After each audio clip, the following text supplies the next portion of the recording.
خاوتي اهلا وسهلا مرحبا بكم يا جماعة الخير مساء الخير عليكم أزول في اللون. J'espère que vous allez bien, j'espère que vous vous portez bien. Nous continuons la deuxième partie de la première émission que nous avons diffusée aujourd'hui le 24 décembre 2023 sur les dessous de la crise politique entre le Mali et l'Algérie, parce qu'il y a une opération de désinformation totale.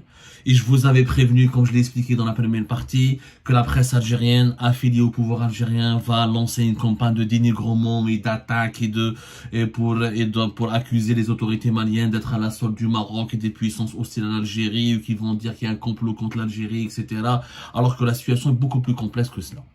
Ce qu'on vous a expliqué dans la première partie, c'est que les problèmes entre l'Algérie et le Mali concernent un personnage. Un personnage dont le groupe armé a été ciblé en priorité par l'armée malienne lors de son bombardement le vendredi 22 décembre dernier, près des frontières algériennes à Tizawatin. هذا الإنسان c'est Iyad Aghali. Iyad Aghali, c'est le chef terroriste le plus recherché du Sahel, le plus célèbre actuellement chef terroriste au Sahel. Il est même plus célèbre qu'Omar Ben Mokhtar. Pour une raison simple, que Iyad Aghali, il dirige l'un des groupes armés islamistes les plus puissants de la région. C'est le groupe de soutien à l'islam et aux musulmans, qui est une alliance qui affiliée à Al-Qaïda. وهذا Iyad Aghali, c'est un personnage très connu dans le nord du Mali, c'est un chef tergui, comme on a expliqué dans la première partie au départ. Il avait des idées séparatistes politiques, il était dans le mouvement populaire pour la libération de l'Azawad, les années 90, ensuite le mouvement populaire de l'Azawad. À partir de la fin des années 90, خلف الإرهاب, خلف terrorisme, la tendance salafiste djihadiste, un JSPC algérien, qui est l'enfant de la JIA à la fin des années 90. En bas, il a créé son propre mouvement en 2012, lorsqu'il y avait la fameuse chute du régime Kadhafi. Les armes ont beaucoup circulé, beaucoup d'armes, les réservoirs de l'armée libyenne ont été pillés, volés, et les trafiquants d'armes ont commencé à inonder la région, les pays africains et les pays méditerranéens, par les armes libyennes. Il a créé Ansar ad-Din. Ansar ad-Din qui devient à partir de 2017 une alliance de plusieurs groupes armés affiliés à Al-Qaïda. Le mouchkil ya jama'a, c'est lui qui cause problème entre le Mali et l'Algérie. L'Algérie, depuis 2017-2018, a toujours été accusée de soutenir Iyad Aghali. C'est des accusations, d'ailleurs vous pouvez les retrouver, le quotidien Le Monde, Jeune Afrique, la presse française, quotidiennement, s'appuyant sur des sources de sécurité françaises, parle de Iyad Aghali. D'ailleurs Emmanuel Macron lui-même, quand il est venu à Alger la première fois en 2017 en tant que président de la République, quand il a rencontré le 6 décembre 2017 Ahmed Gaïd Saleh, on raconte qu'il se serait énervé, ou il aurait parlé de Gaïd Saleh, il se serait énervé avec lui à propos de Iyad Aghali. La France, les services secrets français, ont toujours accusé les services secrets algériens de protéger Iyad Aghali. D'ailleurs, l'Algérie a jamais réagi officiellement à ces accusations, mais les sources sécuritaires et les sources non officielles du gouvernement, du régime algérien ont toujours démenti cette information. D'ailleurs, vous pouvez lire à l'époque, en 2017, une source algérienne avait parlé dans les médias français, elle a dit: nous n'avons aucune relation avec Iyad Aghali, c'est de la diffamation, c'est des dénigrements, c'est des injures. Et ils ont dit que si les Français voulaient vraiment l'abattre, le mettre hors d'état de nuire, ils peuvent le faire, ils ont tous les moyens. Ils en ont tous les moyens. Ça veut dire que l'Algérie ne va pas empêcher la France d'éliminer Aghali, Iyad Aghali. Cette version algérienne n'a jamais convaincu les observateurs et les connaisseurs du Sahel. Même les Maliens, les Mauritaniens, quand on parle à des journalistes maliens, on a des journalistes mauritaniens, on a des politologues maliens, mauritaniens, on a des gens du Niger. Ah, c'est l'homme de l'Algérie. Tout le monde l'accuse d'être l'homme de l'Algérie. Bon, les rumeurs braves, il se trouve qu'effectivement Ansar ad-Din Iyad Aghali n'a pas pu disparaître, il a été toujours parmi les groupes armés les plus puissants dans la région. D'autres lectures, l'Algérie a soutenu Iyad Aghali pour contrecarrer un lobbying marocain dans la région du Sahel. L'Algérie avait accusé, notamment vous pouvez trouver ça dans plusieurs articles de la presse algérienne entre 2017 et entre 2016 jusqu'à 2017-2018, le Moujaou. Le Moujaou, c'est un autre groupe armé qui s'appelle le Mouvement pour l'unicité et le djihad en Afrique de l'Ouest, qui a changé depuis, qui lui est affilié l'État islamique, Daesh. n'a rien à voir avec Al-Qaïda. Et c'est le concurrent direct C'était le concurrent direct de Ansar Din, Iyad Ghali, et toujours ce sont les deux organisations qui sont en compétition pour contrôler le pouvoir au nord du Mali. Bon, خلطة حكاية مخلطين ما نقدروش كيفاش نفهمكم. C'est très difficile. Et les alliances, à un moment donné, le Moujaou, il était proche de Al-Qaïda, ensuite il s'est éloigné de Al-Qaïda. كل خطرة وكيفاش. Après, on a accusé le Qatar de l'avoir financé. Non, le Qatar finalement a donné l'argent à Ansar Din. Le Sahel c'est un puzzle très explosif. Très explosif, et les jeux de pouvoir, etc. changent en permanence. Bon, l'Algérie accusait le Maroc d'armer le Moujaou, et le Maroc accusait l'Algérie de soutenir Ansar Din. Donc, la situation arrive. Sauf que depuis le coup d'État au Mali en 2020-2021, et depuis le soutien dans l'implication de la Russie auprès des militaires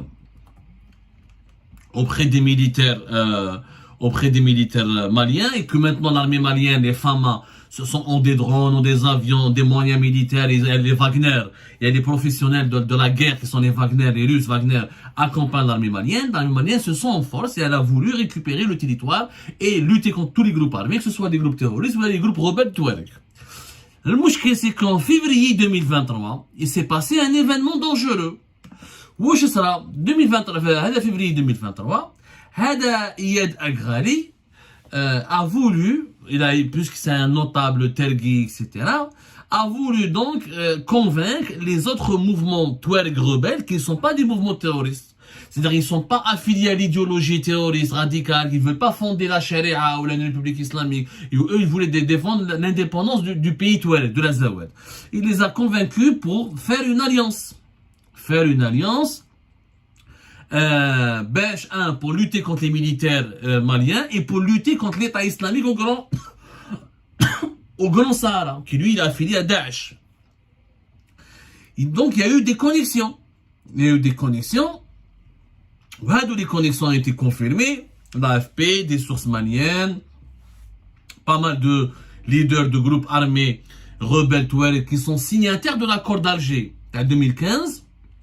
Ont affirmé, ont reconnu qu'ils ont rencontré Hada Iyad Agrali et ils sont en train de discuter avec lui une alliance entre la coordination des mouvements de la Zawad avec le groupe Hada terroriste affilié à Al-Qaïda, qui est le dirigé par Iyad Agrali. Je rappelle, c'est le groupe de soutien à l'islam et aux musulmans. Les militaires maliens n'ont pas apprécié. Ils ont décidé que ça devient dangereux. Donc les militaires maliens, ils ont commencé à se dire, ils n'ont pas tort dans cette affaire, que les groupes touareg armés ne font plus de la politique, ils font du terrorisme. Ce n'est plus un problème de développement local, de représentativité des touaregs, ou de défense des minorités touareg. Non, ça devient du terrorisme. À partir du moment où tu négocies une alliance avec les terroristes, c'est que tu deviens un terroriste. Vous êtes à Iyad Ghali, dès le départ, notamment récemment, le 15 décembre 2023, il a fait une vidéo dans laquelle il menace les régimes militaires au Niger, au Mali, au Burkina Faso. Il a même demandé, il a lancé un appel pour que les musulmans du Sahel s'unissent et fassent le djihad, et lancent le djihad contre les militaires du Mali. Parce que les militaires maliens, maintenant, travaillent avec les MP russes, ils sont sous l'emprise russe, donc le djihad, il est halal. D'ailleurs, il le dit dans un texte qui a été partagé, un petit peu confirmé par certains presses et certains médias et ONG spécialisés dans le suivi des groupes islamistes radicaux au Sahel.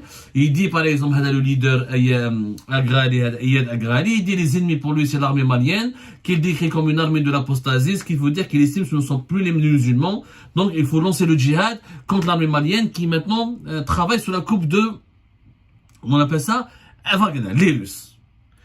Donc la situation est devenue, l'armée malienne ne pouvait plus revenir en arrière. Donc pour elle, les Maliens, l'accord d'Alger n'existe plus. À partir du moment où certaines factions touareg ont décidé de s'allier ou de s'unir avec Iyad Agrali, qui est un terroriste reconnu, ce n'est plus possible. C'est pour ça que l'armée malienne a lancé cette offensive militaire au nord pour récupérer le maximum de territoire afin d'empêcher cette alliance entre les Touaregs et les terroristes. Parce que jusque-là, la coordination des mouvements Touaregs la majorité des mouvements armés rebelles Touaregs étaient luttaient contre les terroristes et essayaient eux-mêmes et combattaient eux-mêmes et subissaient eux-mêmes des attentats organisés par ces groupes armés. Donc, nous sommes dans une nouvelle configuration. Là, la Russie, elle a changé la donne. Les militaires, le Mali, ce n'est plus le Mali d'avant. Ce n'est plus ce pays pauvre qui ne peut plus se permettre de se défendre. Il a aujourd'hui la Russie à ses côtés. Il y a les Wagner à ses côtés. Donc, il a des armes, il a accès à de l'argent, il a accès à des crédits. La Russie l'accompagne. Ce n'est plus comme avant. Ce n'est pas la France. La France n'est plus sur le terrain. L'opération Servan, nos Balkans, toutes les opérations de la France au Sahel la France a été chassée militairement du Niger et du Burkina et du Mali. L'Algérie, qui était traditionnellement le médiateur, voulait jouer le rôle du gendarme, elle a échoué parce que la Russie lui a volé la vedette. Là, il faut dire la vérité, nous avons été trompés par les Russes. Nos dirigeants ont d'abord aidé les Russes à se déployer dans la région en 2020-2021 pour contrecarrer l'influence de la France, mais une fois que le régime algérien s'est réconcilié avec Paris, il a découvert que la Russie a profité de l'Algérie pour s'implanter au Mali. Maintenant, les Russes n'ont plus besoin des Algériens. Ils sont suffisamment bien implantés, tous les militaires maliens sont avec eux, une grande partie de la population malienne est avec la Russie, il y a des manifestations régulièrement pro-russes, et aujourd'hui, la Russie est en train de pousser les Maliens à s'attaquer aux intérêts de l'Algérie. Maintenant, qu'est-ce que c'est que l'intérêt de l'Algérie? Je ne peux pas, l'intérêt de l'Algérie de protéger Iyad Agrali. Moi, je ne sais pas. J'ai pas de preuves qui affirment. C'est vrai que Iyad Agrali, on dit qu'il a été soigné en 2017 en Algérie, qu'il a été aperçu plusieurs fois en Algérie. Est-ce que c'est vrai que les services secrets algériens le protègent? Je n'en ai aucune idée. Je n'ai pas la preuve. Que les services secrets algériens essayer de manipuler, d'infiltrer des groupes armés au nord du Mali, c'est leur travail, c'est ce que font tous les autres services secrets, y compris français, américains, marocains et d'autres. Ça fait partie de leur travail. Maintenant, l'intérêt de l'Algérie, c'est quoi? C'est qu'il n'y ait pas de guerre à ses frontières. Et ça, c'est légitime. L'Algérie, son problème, c'est qu'elle veut demander au président malien Assimi Goïta, au président de l'autorité de transition malienne Assimi Goïta, qui est l'allié des Russes et qui est le premier patron de l'armée malienne, elle voulait le convaincre, le persuader d'arrêter de faire la guerre au nord. L'Algérie, ça l'arrange pas qu'il y ait la guerre au nord, parce que la guerre au nord va pousser les populations touaregs de fuir la région, de se réfugier en Algérie, et les groupes terroristes armés, s'ils sont vaincus, ils seront obligés de se redéployer en Algérie et en Libye pour se réarmer et pour riposter. L'Algérie va être impliquée dans ce conflit, et c'est sa sécurité nationale qui est touchée. Et ça, c'est l'argument de l'Algérie, il est vrai.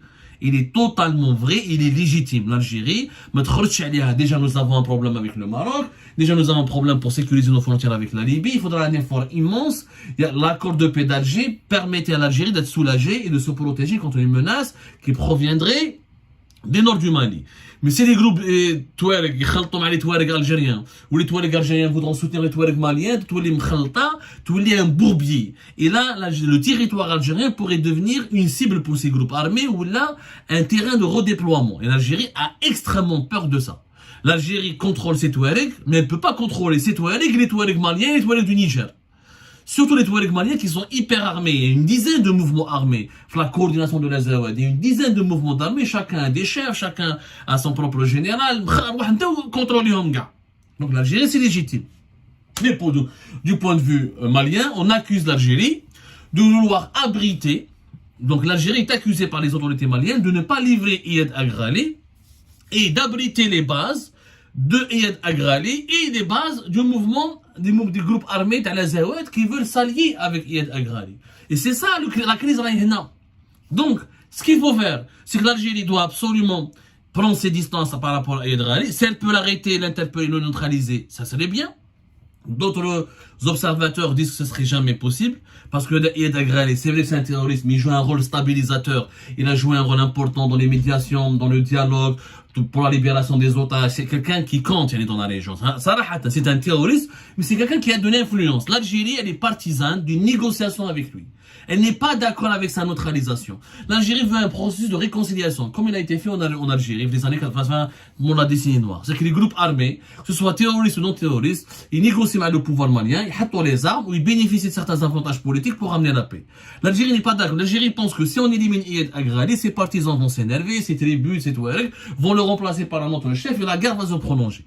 En fait, l'Algérie, ce qu'elle n'arrive pas à faire, elle veut jouer le rôle du gendarme, mais elle n'a plus les capacités de jouer le rôle du gendarme. Parce que pour jouer le rôle du gendarme, il faut avoir une armée capable d'intervenir, il faut avoir des services secrets très efficaces, il faut avoir des bonnes alliances avec les politiciens du Niger et du Mali, etc., et de très bonnes relations. Il faut avoir de l'argent à investir, parce que c'est la paix, sans développement, il n'y a pas de paix. Les Touaregs, quand ils vont plus faire la guerre, les terroristes s'alimentent.